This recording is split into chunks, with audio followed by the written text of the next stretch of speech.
Lakini kwanza tutakwenda mapendekezo ya tume kufanya upelelezi wa kina wa yale ambayo tume wameyabainisha. Lakini katika muda mfupi ujao tutaunda tume ya maridhiano ikijumuisha wadau wote muhimu itakayosimamia na kuongoza majadiliano na maridhiano ili kuziba mianya na migawanyiko iliyopo na kurejesha umoja na mshikamano wa kitaifa. Naomba nikumbushe kuwa nia ya kuwa na tume ya maridhiano ilikuwepo hata kabla matukio ya Oktoba 25, na ni moja ahadi zangu nilizoziahidi kutekeleza ndani ya siku 100 za kwanza. Hata hivyo, kwa bahati mbaya, ghasia zilizotokea Oktoba 25 zimechelewesha utekelezaji wa ahadi hiyo, kwa kuwa hata hadidu za rejea za tume ile ambazo nilitayarisha sasa zitapaswa kubadilika kuendana na mazingira yaliyopo sasa. La pili tutakalofanya ni baada ya tume ya maridhiano kuwasilisha ripoti yake, maoni na mapendekezo yatakayowasilishwa ndio yatakayoelekeza au yatakayoelekezwa kwenye mchakato wa kurekebisha katiba ya nchi. Tatu, kwa kuwa ripoti imebainisha kuwepo kwa viashiria vya jinai kuhusu matokeo yale, tutaunda kama nilivyosema chombo maalum cha upelelezi kwa maana criminal investigation kwa ajili ya kufanya kazi iliyopendekezwa na tume. Ripoti ile au chombo kile kitaangalia masuala yaliyobainishwa na kubaini waliohusika katika kupanga, kuratibu na kufadhili matukio ya ghasia au vurugu.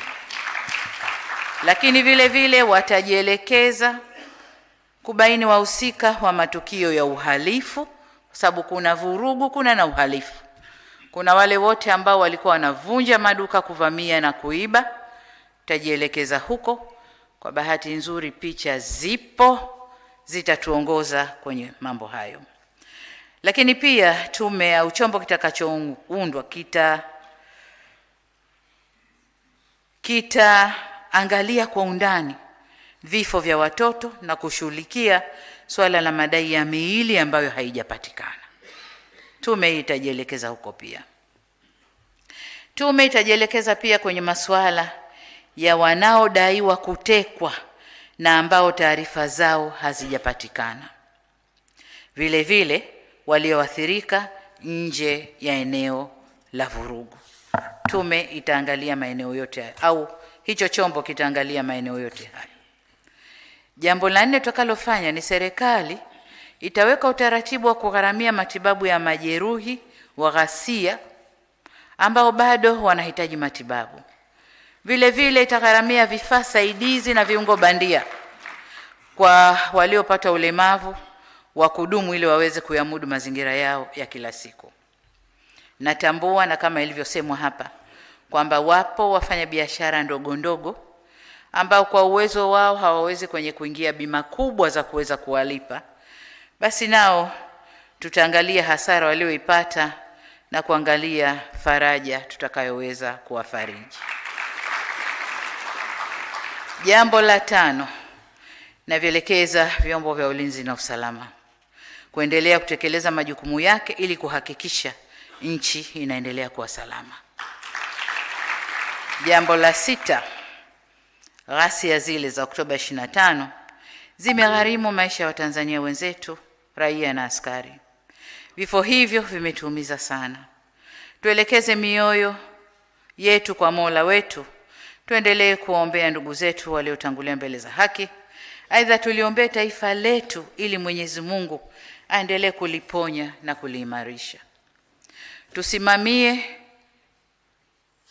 Tusimame na maneno ya Mwenyezi Mungu katika kitabu cha 2 cha Mambo ya Nyakati sura ya 7 mstari wa 14 ambayo yanasema, ikiwa watu wangu walioitwa kwa jina langu watajinyenyekesha na kuniomba na kunitafuta uso na kuziacha njia zao mbaya, basi nitasikia toka mbinguni na kuwasamehe dhambi zao na kuiponya nchi yao.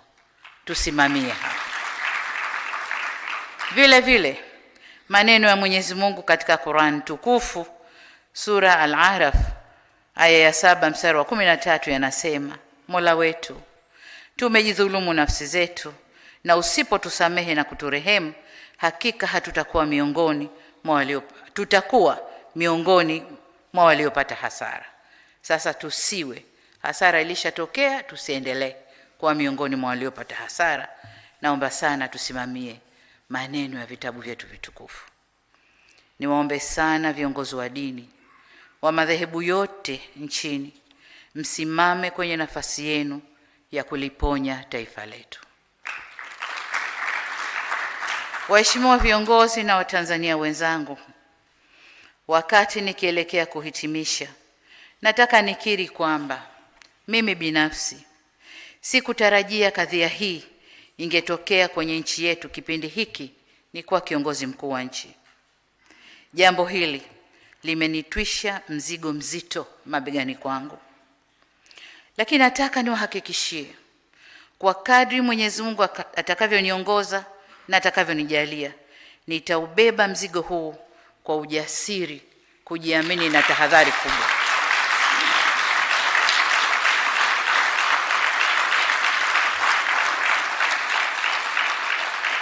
Naomba nirudie hapo.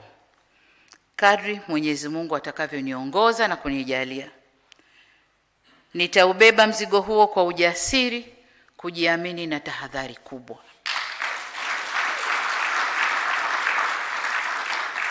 Kwa mara nyingine tena nihakikishie tume kwamba serikali imepokea taarifa hii na mapendekezo yake, na kwa pamoja sisi na nyinyi wanatume tutakwenda kuyafanyia kazi. Mapendekezo mlioyatoa ni dawa ya kuliponya taifa letu, na kwa ladha yoyote iliyo dawa hiyo, lazima dawa inywewe ili tupoe. Mapendekezo hayo tafanyia kazi ipasavyo, tafanya marekebisho ya mambo yaliyobainishwa kuwa na dosari, taimarisha pale penye udhaifu, bila kuacha kuwajibika pale penye ulazima wa kuwajibishana. Katika hili, serikali inahitaji msaada wenu, ndugu zangu wa Tanzania. Tuweke juhudi za pamoja kwa werevu na ujasiri na kusema never again, yasijirudie. Ndugu wananchi, wakati nafuatilia uwasilishaji wa ripoti hii,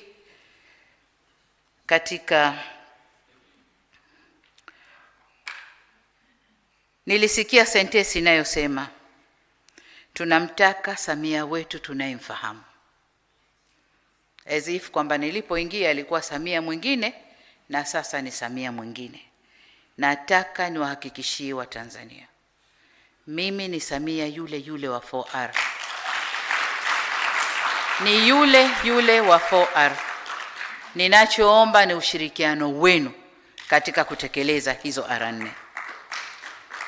Wanasema kidole kimoja hakivunji chawa, au it takes two to tango. Kwa hiyo mkimtegemea Samia peke yake afanye, hayaendi. Lakini mkinipa ushirikiano mkubwa, ndugu zangu, tutafika tunakoelekea. Niwaombe tuungane sote kuamua hatma ya mustakabali mwema wa nchi yetu kwa manufaa ya kizazi hiki na vizazi vijavyo. Ninawasihi wa Tanzania, tusikubali kurubuniwa kuharibu nchi yetu. Tusikubali kuchochewa, iwe na wanasiasa, wanaharakati, wahalifu au watu wenye chuki na wenye maslahi binafsi, kwa njia yoyote ile kuvuruga tunu ya amani yetu. Tusimame imara na kwa umoja tulijenge taifa la Jamhuri ya Muungano wa Tanzania. Tanzania ndipo kwetu. Hatuna pengine, katu hatuna pengine. Kwa tukijenga nchi yetu tutakaa kwa raha. Tukivuruga nchi yetu taendelea kukaa jinsi tunavyokwenda. Tutakuwa na matatizo yasiyoisha. Baada ya kusema hayo, niwatakie nyote neema na baraka za Mwenyezi Mungu. Tumuombe Mwenyezi Mungu aibariki nchi yetu, awabariki viongozi wetu, tujaliwe hekima na umoja na amani ambazo ndio ngao zetu wa Tanzania. Ibarikiwe Tanzania, tubarikiwe watoto wa Tanzania, kama tunavyoimba kwenye wimbo wetu wa taifa. Amin, amina, na asanteni sana kwa kunisikiliza. Asante, naomba tusimame kwa heshima na taadhima viongozi. Haya, tuongeze tena makofi ya shukrani kwa Mheshimiwa Rais wa Jamhuri ya Muungano wa Tanzania. Haya, asante, naomba tukae. Mheshimiwa Rais, tunakushukuru, na kutokana na uzito wa jambo hili naomba uridhie tuweze kupata picha za kumbukumbu katika eneo letu hapo nje. Asante sana Mheshimiwa Rais. Na baada ya picha, basi Mheshimiwa Rais anatukaribisha kwa ajili ya chakula cha mchana. Sasa naomba kwa heshima na taadhima tukae, tutatoka kwa mfumo wa makundi ili kazi yetu iwe rahisi pale nje.